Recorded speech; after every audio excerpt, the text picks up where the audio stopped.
नमस्कार दोस्तों, स्वागत है आपका। एक बार फिर से हमारा अंक निकालना आपको सिखाएंगे। देखिए हमारे पास चार संख्याएं हैं।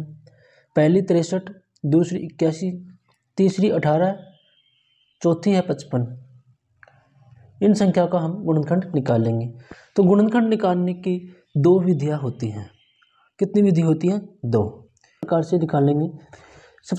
सबसे पहले हमें ये पता होना चाहिए कि जो एक और खुद वह संख्या जो जिसका हम गुणनखंड निकाल रहे हैं, ये दो तो गुणनखंड होते ही होते हैं। इनके अलावा अगर गुणनखंड होंगे तो हम उनका निकालेंगे किस तरह से? तो 63 का निकालेंगे सबसे पहले। तो गुणनखंड निकालने के लिए हमें 63 में भाग देना होगा 1 का, क्योंकि 1 जो है सभी संख्याओं का गुणनखंड आपको पता है। तो भाग देने के लिए हम 63 को 1 से गुणा करेंगे तो 63 आएंगे। अब हम भाग 63 में 2 का देंगे, तो जैसे आपको पता है कि 63 में 2 का भाग नहीं जाएगा। हम देंगे अब 3 का। तो 3 का भाग 63 में कितनी बार जाता है? 21 बार। हम यहाँ देखकर भी देख सकते हैं कि 63 में हम 3 का भाग देंगे तो कितनी बार जाएगा? 2 3 6। ठीक है, 3 उतारा हमने यहाँ पे, 3 उतारा, 3 एकम 3, तो 21 बार गया। अब 4 का भाग इसमें नहीं जाएगा, 5 का भाग भी नहीं जाएगा। अब भाग जाएगा 6 का, 6 का भाग भी नहीं जाएगा, भाग जाएगा 7 का। 7 का भाग देखिए कितनी बार जाएगा? 9 बार। यहाँ पे 3 का भाग गया, 63 आई, 9 7 है 63। ठीक है, हम यहाँ भाग देकर भी देख सकते हैं कि 63 में 7 का भाग देंगे तो 9 बार जाएगा, 9 7 63। ठीक है, अब 8 का भाग भी नहीं जाएगा, 9 का भाग जाएगा। किसका जाएगा? 9 का। 9 का भाग कितनी बार जाएगा? 7 बार, 9 7 63। तो हम देखिए हमें अब आगे तक कितने तक भाग देना है। इसके लिए हमें क्या होना चाहिए कि ये आपस में संख्या जहाँ पे क्रॉस हो जाएं तो वहाँ हमें रुक जाना है। देखो 7 का हमने दे दिया, 9 का दे दिया। अब 9 का 7 का दे दिया तो यहीं पे हम इसको गुणनखंड को रोक देंगे। अब नीचे गुणनखंड लिखेंगे। गुणनखंड कौन कौन से गुणनखंड हमारे सामने आए हैं? देखिए गुणनखंड को इंग्लिश में फैक्टर भी कहते हैं, फैक्टर। तो आप इंग्लिश मीडियम के हो चाहे हिंदी मीडियम के, जिस भी मीडियम के हैं आप को ये अच्छे से समझ में आ जाएगा। देखिए सबसे पहला गुणनखंड हम इस चलेंगे नीचे की तरफ, फिर इधर चलेंगे, फिर ऊपर की तरफ चलेंगे। ठीक है, ऐसे चलेंगे। अब देखिए सबसे पहले गुणनखंड हमारे पास आया 1। ठीक, उसके बाद में आया 3, उसके बाद में आया 7, उसके बाद में आया 9। अब इधर से ऊपर चलेंगे तो 7 है, 7 हमने पहले ही लिख लिया, 9 है, 9 भी पहले ही लिख लिया। अब है हमारे पास 21, इसके 21 के बाद में 63। तो ये गुणनखंड 63 के हो गए। 1 2 3 4 5 6। इस गुणनखंड 63 के 6 गुणनखंड हो गए, 6 टुकड़े हो गए। गुणनखंड वही संख्या होती है जिसके हम टुकड़े कर सकते हैं। अब देखिए हम यहाँ पे 2 का हल करेंगे। 2 का है 81। 81 का गुणनखंड हम यहाँ पे निकाल के देखेंगे। इसी प्रकार से सबसे पहले हम 81 में भाग देंगे 1 का, तो 1 का भाग 81 में जाएगा 81 बार और 81 आ जाएंगे। अब 2 का देंगे तो 2 का जाएगा नहीं। 3 का देंगे, 3 का भी नहीं जाएगा। यहाँ पे हम देख लेते हैं। 81 में 3 का भाग देखिए, 3 दूनी 6, 8 में से 6 गए तो 2 1। ठीक है, और कितना आया? 9 7 3 9 7 3 21। ठीक, तो 3 का भाग जाएगा, कितनी बार जाएगा? 7 बार जाएगा। 81 आ गई। अब 4 का भाग इसमें नहीं जाएगा, 5 का नहीं जाएगा। ठीक है, 6 का नहीं जाएगा, 7 का नहीं जाएगा, 8 का नहीं जाएगा, 9 का भाग जाएगा इसमें। 9 का भाग कितनी बार गया? 9 बार गया। ये 81। देखिए हम 4 का भाग देख लेते हैं कि 4 का जाएगा कि नहीं जाएगा। 4 दूनी 8, एक शेष पहले नहीं जाएगा। 5 का देंगे, 5 का तो जिसके अंत में 0 और 5 उसी में जाता है तो नहीं जाएगा। 81 में हम 6 का देखेंगे, 6 एकम 6, 2 और ये 1 है ना, 6 इसमें भी नहीं जाएगा। 7 का देंगे, 7 का भी नहीं जाएगा, 8 का भी नहीं जाएगा, 9 का गया, 9 पर दिया हमने। अब देखो ये आपस में क्रॉसिंग संख्या हो गई तो हम इस भाग को यहीं रोक देंगे। इधर भी 9, इधर भी 9, तो इसके गुणनखंड हम यहाँ लिख देंगे।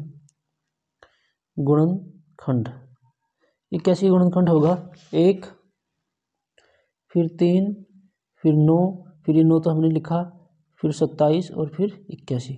ये 5 गुणनखंड 81 के हो गए। आपको अच्छे से समझ में आ गया होगा कि 63 के 6 हुए, हमारे 81 के 5 हुए। अब तीसरी संख्या जो है हमारे पास वो है 18। 18 का हम गुणनखंड निकाल लेंगे। यहाँ पे देखिएगा, 18 का गुणनखंड निकालने के लिए हमें क्या करना होगा, उसी प्रकार 1 का भाग देंगे। 1 का भाग जाएगा 18 में 18 बार। ठीक है, हम भाग देने के लिए क्या कर रहे हैं, गुणा। अब 18 में 2 का भी जाएगा तो 2 का कितनी बार जाएगा, 9 बार। तो कितना आ गए 18। 3 का भी जाएगा 18 में, 3 का कितनी बार गया, 6 बार, 18 आ गई। 4 का नहीं जाएगा 18 में, 5 का नहीं जाएगा, 6 का जाएगा, 6 का जाएगा 3 बार, क्या आ गए 18।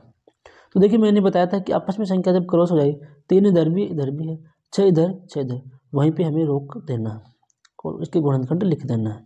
गुणनखंड लिखने के लिए हम शुरू से प्रारंभ करेंगे कि सबसे पहले हमने किसका भाग दिया, 1 का, फिर दिया 2 का, फिर दिया 3 का, फिर 6 का, फिर 3 और 6 हमने पहले लिख चुके, फिर दिया 9 का और फिर दिया 18 का। ये 6 गुणनखंड किसके हो गए, 18 के। 1 2 3 6 9 और 18, ये 18 के गुणनखंड हमारे पास आए। अब देखिए इसी प्रकार हम चौथी जो संख्या है हमारी 55 के भी गुणनखंड यहाँ पे आपको निकाल करके दिखाएंगे। उसके लिए सबसे पहले हम 1 का भाग देंगे। 1 का भाग देने के लिए हम गुणा करेंगे 55 से, 55 में। ठीक, अब 2 का भी नहीं जाएगा, 2 का भी नहीं जाएगा। आपको अगर पता नहीं है तो आप इधर देख सकते हैं। 2 दूनी 4, 5 में से 4 गए तो 1 और फिर 5, 2 7 14, एक शेषफल बच रहा है तो इसका मतलब नहीं गया। 3 का भी इसमें नहीं जाएगा, देख लेते हैं। 3 एकम 3, 2 25, इसमें भी नहीं जाएगा। 4 का भी नहीं जाएगा, 5 का जाएगा। किसका जाएगा, 5 का। कितनी बार गया, 11 बार। ठीक है, 55 आ गए। अब देखो 6 का जाएगा क्या 55 में, 6 का जाएगा क्या, नहीं। 6 9 6 का 54, नहीं। 7 का भी नहीं जा रहा, 8 का भी नहीं जा रहा, 9 का भी नहीं जा रहा, 10 का भी नहीं जा रहा। तो हम इसको यहीं पे रोक देंगे और यहीं पे हम लिखेंगे गुणनखंड। ठीक है, तो सबसे पहले हमारे पास क्या आया, 1, फिर आया 5, फिर आया 11 और फिर आया 55। ये 4 गुणनखंड हैं हमारे पास 55 के। अब देखो ये हमने 4 किए। अब उसमें मैं आपको ये बता देता हूँ कि जिस संख्या की केवल और केवल 2 ही गुणनखंड हो, एक तो एक आए और एक खुद आए, वह अभाज्य संख्या होती है। कैसी होती है, अभाज्य संख्या। ठीक, और भाज्य संख्या वह होती है जिसमें खुद का वह एक का तो भाग जाएगा और साथ में अन्य का भी भाग जाए, वो भाज्य संख्या होती है। और अभाज्य वह होती है जिसमें खुद का भाग जाएगा वह एक का भाग जाएगा, इनके अलावा किसी का भी भाग नहीं जाएगा। तो ये भाज्य और अभाज्य में यही अंतर है। दूसरा अंतर ये कि अभाज्य के सिर्फ और सिर्फ 2 ही गुणनखंड होते हैं। ठीक, और भाज्य के 2 से अधिक गुणनखंड होंगे, 2 से अधिक गुणनखंड होंगे, 2 ही गुणनखंड होंगे। ठीक है, तो इस प्रकार से मैंने ये आपको समझाने का प्रयास किया कि हमारे पास 4 संख्याएं थी, 63 81 18 और 55। 63 के गुणनखंड हमने निकाले, 1 3 7 9 21 और 63। फिर हमने दूसरे नंबर पर निकाले 81 के गुणनखंड, 1 3 9 27 और 81। ये भी भाज्य संख्या है, ये भी भाज्य क्योंकि 2 से अधिक गुणनखंड। तीसरा हम 18 का निकालेंगे, 18 का आया हमारे पास 1 2 3 6 9 और 18। चौथा हमने 55 का निकाला, इसके भी हमारे पास 4 गुणनखंड आए।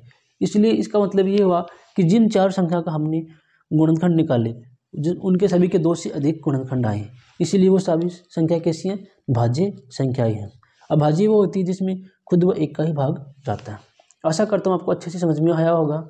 अच्छे से समझ में आया तो वीडियो को एक लाइक कर दीजिए, चैनल को भी सब्सक्राइब कर लीजिए। Thank you.